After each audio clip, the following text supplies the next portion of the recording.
जय श्री सीताराम। अयोध्या से मैं रविंद्र ओझा महाराज अपने उन भाई बंधुओं को, अपने इस समस्त जगत के परिवार को अयोध्या की पवित्र पावन भूमि से शत शत नमन, शुभ आशीष। आज आपके चिंता के लिए, आप जो परेशान रहते चिंता के लिए एक ऐसा उपाय लाया हूं कि देखिए, व्यक्ति में क्या होता है, दो तरीके की चीजें होती हैं अंदर शरीर के, एक आसुरी प्रवृत्ति, एक देव प्रवृत्ति। जब आपकी अंधकारमय आसुरी प्रवृत्ति जागृत होती है तो आप परेशान हो जाते हैं, गलत मन में भावनाएं आती हैं, गंदे विचार आते हैं, उल्टे सीधे विचार आते हैं, उसमें आपके शरीर की ऊर्जा का क्षय होता है। और जब देव प्रवृत्ति जागृत होती है तो अच्छे अच्छे विचार, अच्छी सोच, अच्छे विचार उत्पन्न होते हैं। तो आपके शरीर का वजन बढ़ता है, ऊर्जा बढ़ती है, तेज बढ़ता है। एक बार बोलूंगा, आप लोग मेरे साथ बोलें, ओम हरिओम। आपके दिमागी परेशानियों, कारण यह है कि आज के इस युग में, इस समय में कुछ ऐसे लोग हैं जो सामने से आपको छेना खिलाते हैं, राजभोग खिलाते हैं, पीठ के पीछे से जहर देते हैं।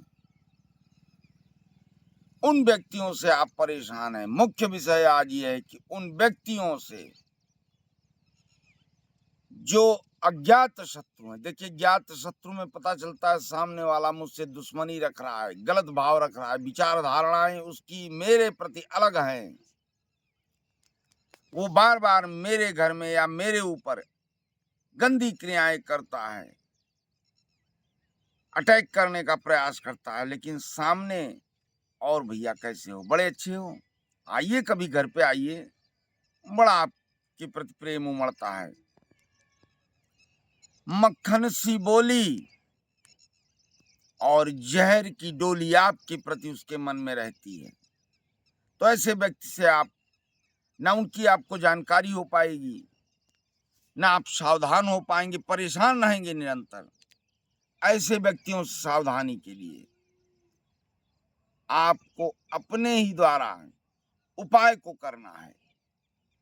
बहुत ज्यादा कहीं भटकने की आवश्यकता नहीं, स्वयं करना है उपाय। क्योंकि जब अज्ञात शत्रु को आप नहीं जानते हैं तो उससे कैसे बचेंगे। ढाल तो उसके तलवार के सामने की जाती जो सामने से वार कर रहा है। पीठ के पीछे ढाल करके आप अपना बचाव नहीं कर सकते हैं। तो उसके लिए चौमुखी ढाल बनाना पड़ता है, कवच जो पूरे शरीर की, पूरे घर की, पूरे परिवार की रक्षा कर सके। ऐसे कवच को बनाने के लिए आपको स्वयं अपने ही घर में छोटा सा कार्य करना है। अज्ञात शत्रु के लिए, अज्ञात शक्तियों के लिए, दुष्ट शक्तियों के लिए, विकारों के लिए तो करना क्या है, आपको सोमवार के दिन घर में बैठना है, हवन सामग्री लेना है, हवन सामग्री लेकर के आम की लकड़ी, गाय का शुद्ध घी और 7 कील लेना है, 11 नींबू। अब हवन सामग्री में आपको क्या मिलाना है, 21 लौंग, 11 पान के पत्ते, थोड़ा सा मीठा मखाना और पान, ये सब मिला करके हवन शुरू करना है। मंत्र बहुत शक्तिशाली, पावरफुल, मां जगदम्बिके का मंत्र है। इस मंत्र से 108 आहुति देना है कि ओम ऐं ह्रीं क्लीं चामुंडाय विच्चे नमः स्वाहा। अब हवन आप सर्वप्रथम, जब कोई भी पूजन या हवन आप शुरू करते हैं तो गजानन का आवाहन जरूरी है। बिना उनके कोई भी पूजन पूर्ण नहीं होता। अब आपको करना क्या है, सर्वप्रथम गजानन के ओम गंगणपतये नमः से 11 मंत्रों से शुद्ध घी से गाय की आहुति देनी है। फिर इस हवन सामग्री से हवन शुरू करना है। ओम ऐं ह्रीं क्लीं चामुंडाई विच्चे नमः स्वाहा। एक एक कील उठाना है और उसमें कलावा लपेट करके स्वाहा मंत्र के साथ में हवन कुंड में डाल देना है।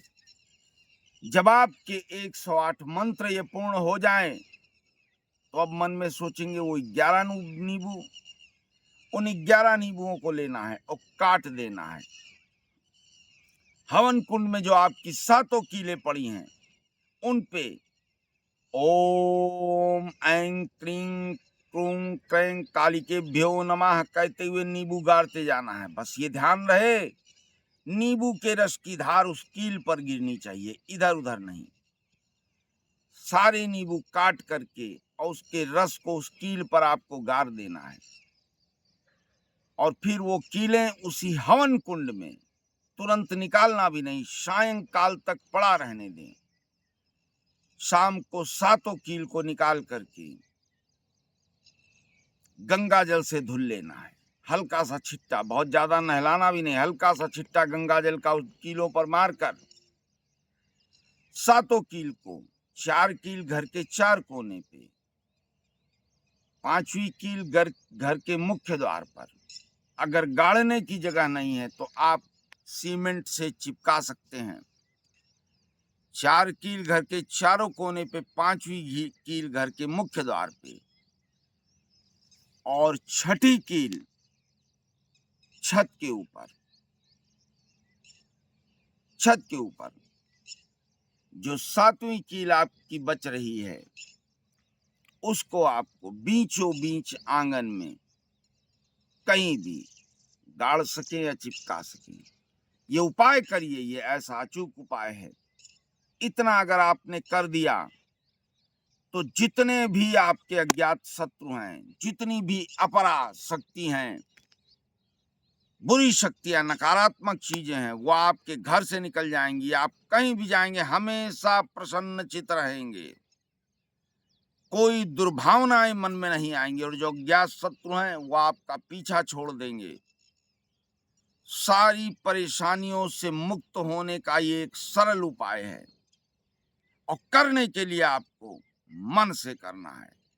भूल जाइए अपने मन के विकारों को, परेशानियों को, आज से चिंता मुक्त हो जाइए इस प्रयोग को करने के बाद, और देखिए शरीर और मन घर कैसे प्रफुल्ल होता है। नहीं तो ऐसे ही भटकोगे, ए बाबा, ए तांत्रिक करोगे और लुटोगे, परेशान तब भी रहोगे। स्वयं करो, स्वयं लाभ उठाओ, कहीं भटकने की आवश्यकता नहीं है। प्रेम पूर्वक जीवन बिताइए, श्रीमन नारायण नारायण नारायण बोलिए, प्रसन्न रहिए। तो इन छोटे छोटे उपाय को करें और लाभ लें।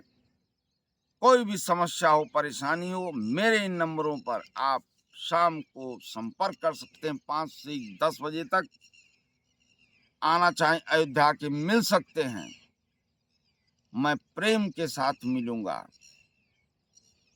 प्रभु श्री राम के आदेशानुसार, हनुमत लाला के आदेशानुसार आपके कल्याण हेतु हमेशा तत्पर हूं अयोध्या से। आइए, आपका स्वागत है, अभिनंदन है। फिर एक बार निवेदन करूंगा, अपनी इच्छा अनुसार, बुद्धि के अनुसार आप मेरे इस वीडियो को ज्यादा से ज्यादा लाइक करें, शेयर करें, सब्सक्राइब करें, जिससे आपको ही नहीं आपके अन्य भाई बहनों को भी लाभ मिले, वो उनका भी कल्याण हो। ये सोच आपकी होनी चाहिए, लोक हित में और जनहित में। कोई दबाव नहीं, कोई जोर जबरदस्ती नहीं, इच्छा आपकी। अब अयोध्या से मैं रविंद्र ओझा महाराज आप लोग से विदा लेता हूं। आपका हित हो, कल्याण हो, प्रभु आप पे अमृतमयी वर्षा करे। बोलो जय जय जय श्री सीताराम।